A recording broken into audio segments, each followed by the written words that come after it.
welcome back to the channel. In this video we're going to be building a kitchen unit. So I've done previous videos where I've done upper cupboards, but this time we're going to do quite a simple kitchen unit to go in this spot here. So this is a Mercedes Sprinter customer's van I've been working on the last few weeks, and on this particular build we're quite conscious of space, so I've tried to make this as narrow as possible, and this is only going to be a narrow kitchen unit in here also, so we got a little bit of, it's nice to have a bit of walking space and room to move in so you don't feel claustrophobic.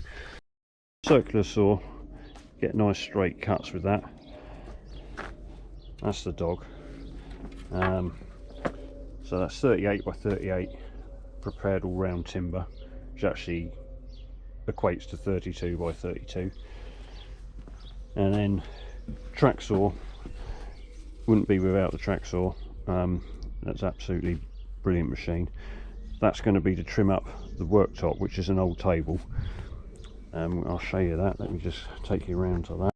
I'm all for recycling wood, however it is very heavy, but there you go, it's just the way it is. So to compromise for that being so heavy, we're going to be doing a framework unit with just 9mm ply on the sides. We're trying to reduce the weight as much as we can.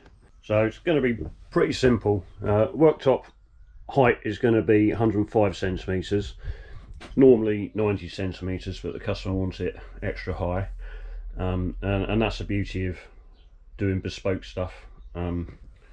Customer can just say what they want and I'll build it within reason, as long as it is going to work.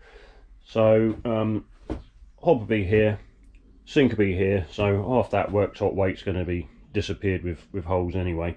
And then we're going to have a cutlery drawer underneath the hob.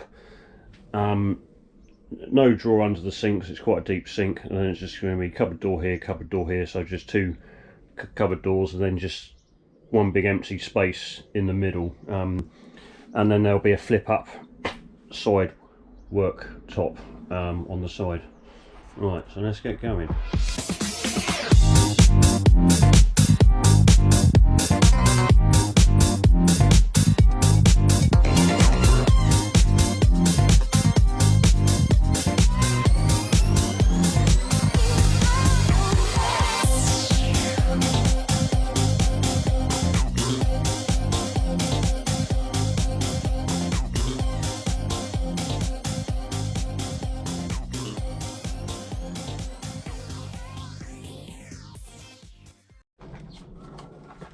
So always glue and screw. I'm using Spax 3.5 by 40, which is self-drilling and don't split.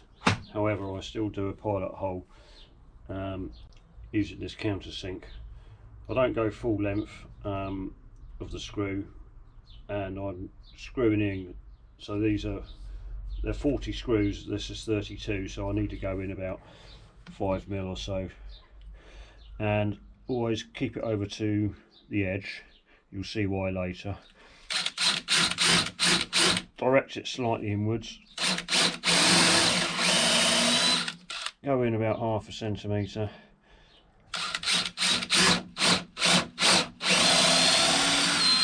same there, and also try and go in slightly upwards a little bit, not much. So it's all clamped and glued, so then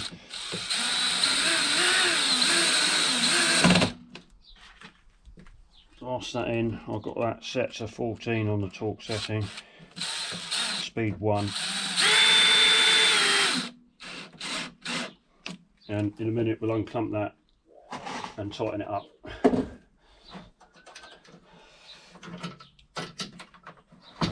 Should result in squeezing out a little bit of glue. There you go. That's it. Even though I only went in 5mm with that countersunk, the power of the screws as it's driven it through down well over a centimetre, so that's why you need to not go too deep when you drill your countersinks. And so the reason this is on this side here, so basically on this one here, the screws coming up here, we're now going to go in to on this side here to do the framework here.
There we go, got the screws in, avoiding the other screws that are already there, and if you've got clamps it does really help.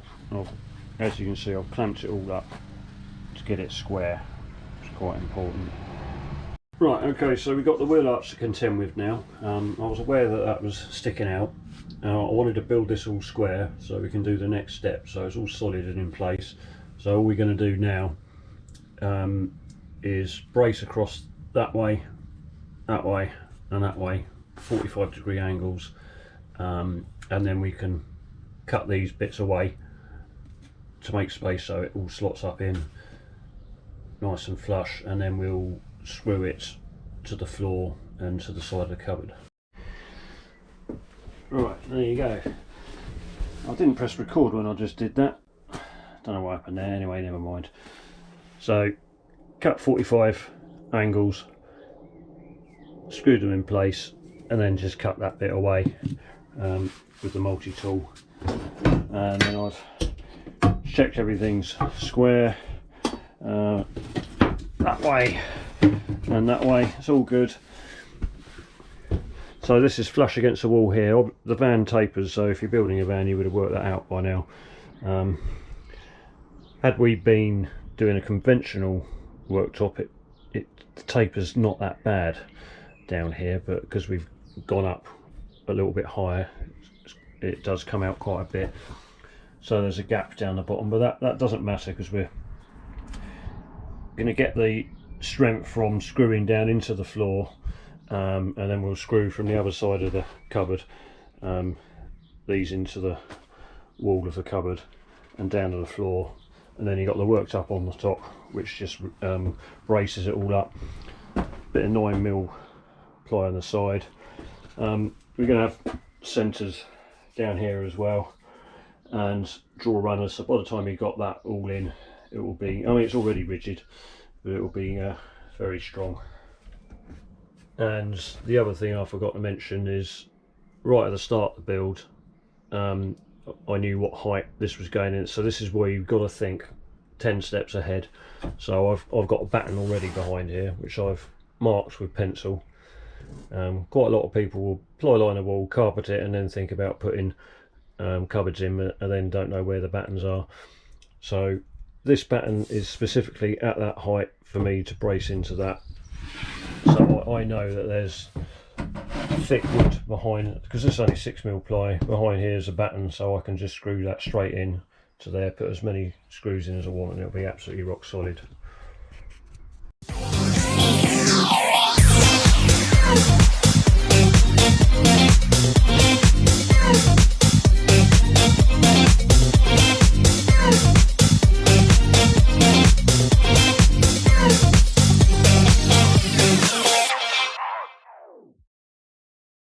It's really important to get this square.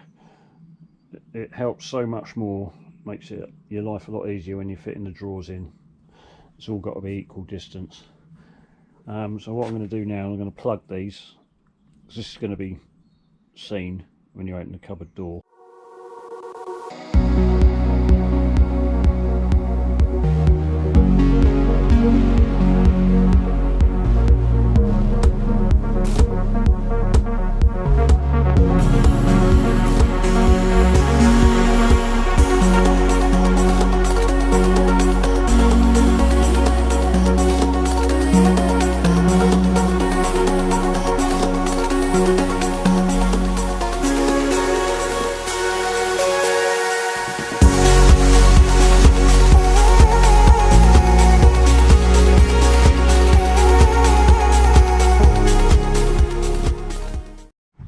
Right, cut that out, that's nice, pleased with that.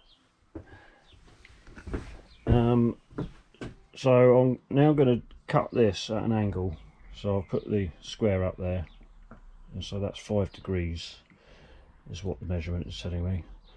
So I'm going to put my track saw at 5 degrees and then just cut along here. That should then push back in a little bit and should be nice and snug.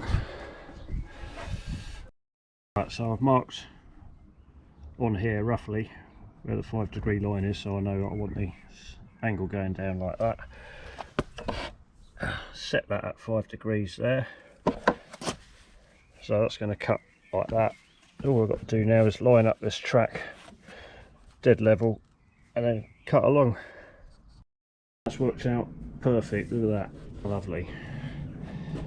And I've got this flush here because the flip's going to come here, and we're rumming and ahhing what to do with this. I'm going to keep this lip on the owner, and the owner wanted to keep that. I wasn't sure what it was going to look like, but I think it looks fine. You're not going to catch your hip on that. Might sand that a little bit, round it off a little bit, but right, so we need hob and sink, so I've got to cut holes for them now.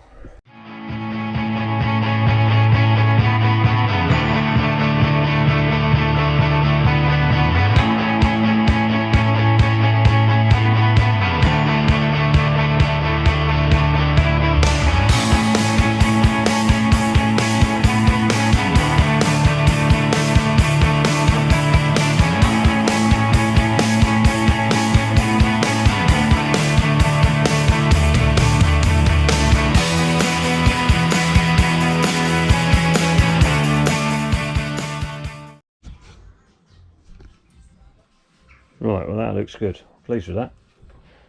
That's come out a treat. I think there's enough space there to do washing up and cooking.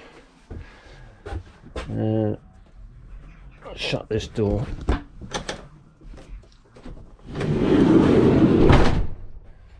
So I could have cut that in there, but I didn't want to risk it.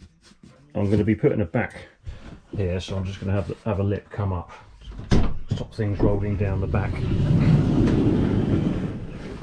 But so I need to fix this frame in place and the worktop in place, scribe a back to that, and we'll put something down here as well.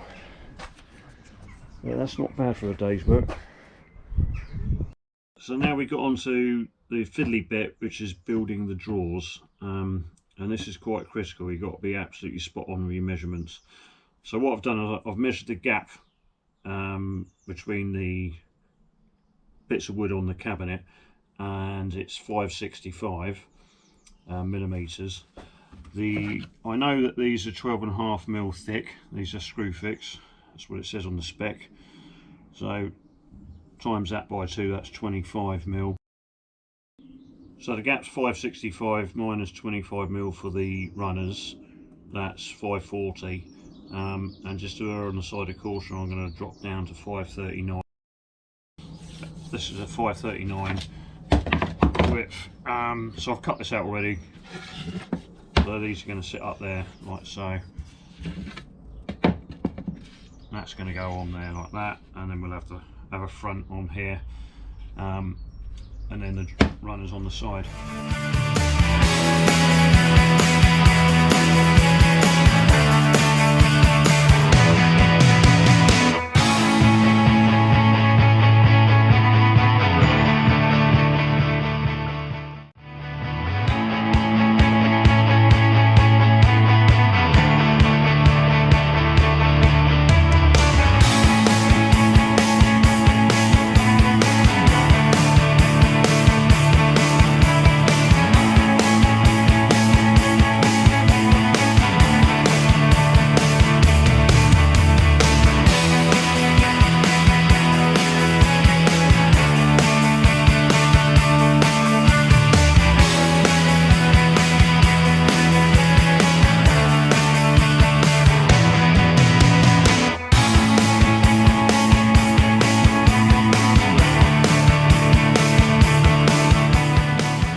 there's the drawer. We're not going to put the front on yet, we'll do that later. Now we've got to put the runners in, so you've got to take these apart. That bit comes off there, and all you're doing is you're pushing that white clip up so that detaches. Hold it in position like I'm doing now, and then mark with a pencil. So I've marked in the elongated holes, so that means I can adjust it backwards and forward if need be.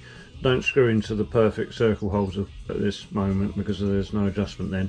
So mark with a pencil where you want it to be. That means you can get it absolutely accurate when you come in to screw it in. Right, so I've slotted these guides back in. Just a few considerations. If you're going to be running an induction hob, then you need ventilation, so you need air intake at the bottom, you need exhaust at the top, and you need a gap. So I can't put the drawers right up to the top here because there needs to be an air gap. So I'm going to be building, I'll be putting a bit of 6mm ply across the top there to fence that off. So I've marked where I want the top of my drawers to come, and it's that pencil mark there. So now we need to offer up the drawer. It's going to be at that height there. Obviously the drawer front is going to be full face, so what I need to do now is mark in position there. I can't do it whilst I'm holding the camera, and then screw in. I'm just going to mark top and bottom.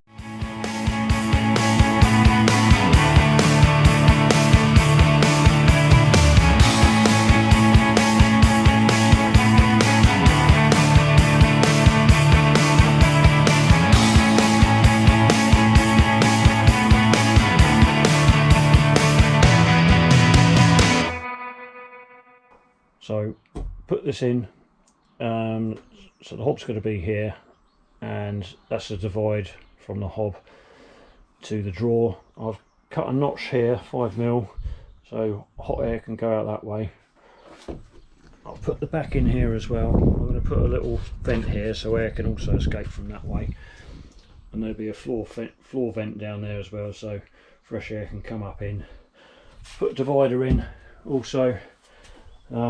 So I'm going to put the worktop back in and affix it now, and then we'll put the drawer back in, cut out the drawer front going there, and then all that needs doing is the doors. Just mark there.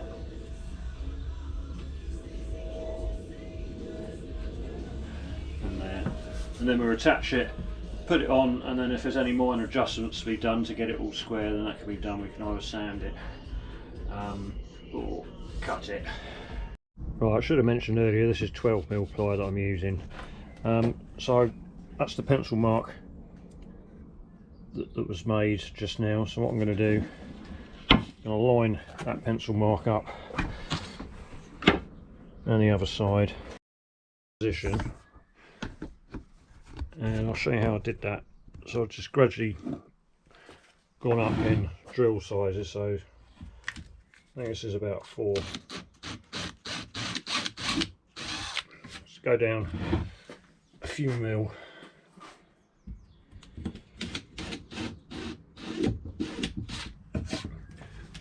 And swap over to 5.5mm drill. Put it on reverse, so we're going backwards, so then you don't get tear out.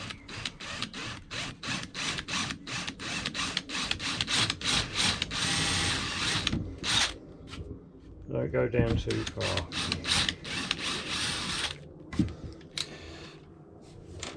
And then get your screw.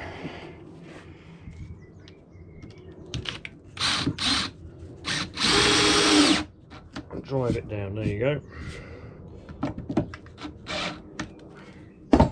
So, just show you that, that's down about 3mm maybe. And then we can plug that with a dowel in a minute. And you'll never know, especially once it's got paint on it and it's very secure. The other way of doing it is with these things from Screwfix. that looks a bit naff on the inside, so just want it to look really good. Right, always soak the dowels first in water. It's got a bit of PVA in it as well, that water anyway. Plenty of glue in the hole. The reason you soak it in water is because it helps them swell and expand.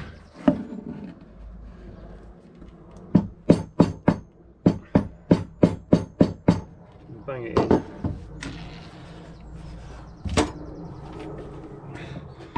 Trim it off. Don't go too low because you'll scratch the wood.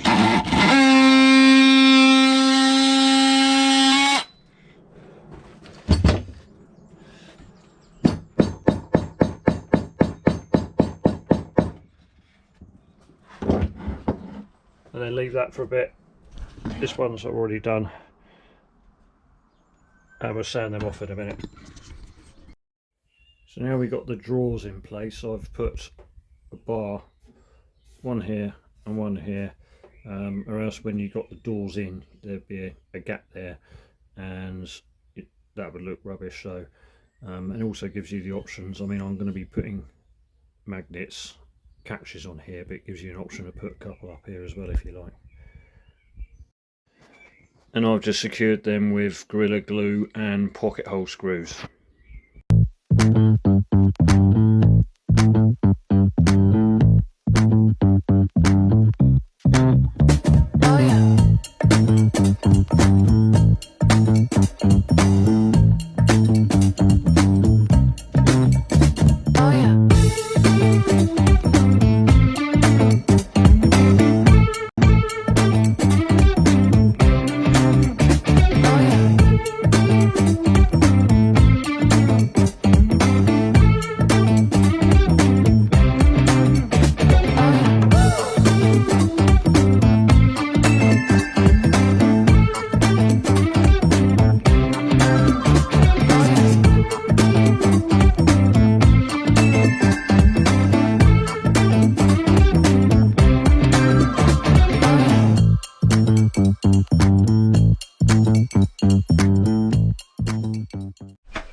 Right, so what I did to begin with was just screw in the middle of the elongated holes on both sides.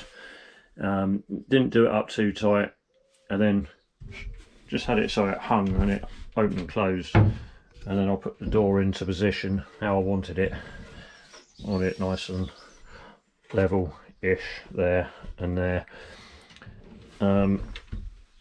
And then you can use bits of wood underneath to wedge it in position. Once you're happy you've got it in the right place, then we can start putting screws in the little holes, which means it's not going to move anymore.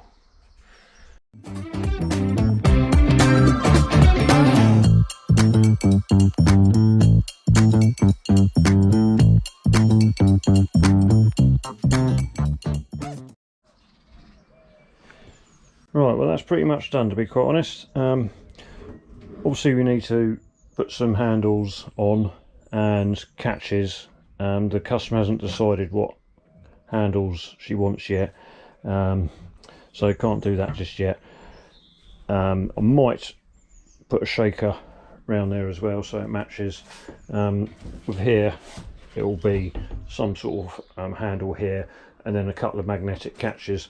I'll put all the stuff that I use in the build in the I'll put the links in the description. I've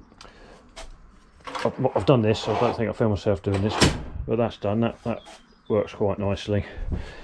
And put the vent in there, and got the vent there as well, so that's got plenty of ventilation for the hob to work.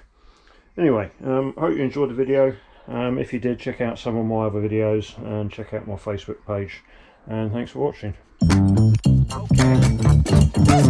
Okay.